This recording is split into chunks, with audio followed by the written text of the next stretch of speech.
బరువు పెరగడం hormonal imbalance వల్లనే అంటారా? Most of the times yes.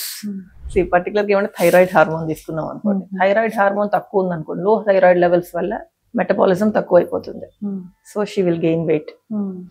Cortisol levels are more in the body. What will happen? Fat accumulates. Fat accumulate అయితే ఎక్కడెక్కడ ఈ సూప్రా క్లావిక్యులర్ ఫ్యాట్ ఉంటాము, అబ్డామినల్ దగ్గర ఫ్యాట్, ఫేస్ లో ఫ్యాట్ అక్యుములేట్ అవుతుంది. That also is a cause of increase weight. లేకపోతే insulin resistance, insulin తక్కువ ఉందనుకోండి, ఫ్యాట్ స్టోరేజ్ ఇంక్రీజ్ అవుతుంది. So what happens, insulin resistance ఉన్నప్పుడు పర్టికులర్ గా ఇన్సులిన్ బాడీలో ఉంటుంది కానీ రెసిస్టెన్స్ ఉంటుంది దానికి. సో ఇన్సులిన్ ఏం చేస్తుంది, ఫ్యాట్ స్టోరేజ్ కి యూజ్ చేస్తుంది. సో మనం పర్టికులర్ గా పీసీఓడి ఫీచర్స్ లో చూస్తాం మనం. పీసీఓడీలో ఏమంటే ఇన్సులిన్ రెసిస్టెన్స్ ఉంటుంది వాళ్ళకి. సో ఆ ఫ్యాట్ అంతా వెళ్ళి అబ్డామిన్ దగ్గర, థైస్ దగ్గర అక్యుములేట్ అవుతుంది.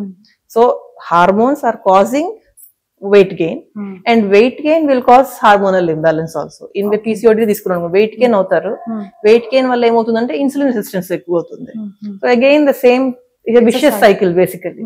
So you have to cut that cycle. You have to hit a gym or do exercise regularly. ఈ weight gain తక్కువ అయిందంటే ఆటోమేటిక్ గా మీ హార్మోన్స్ కూడా రెగ్యులరైజ్ అవుతుంది.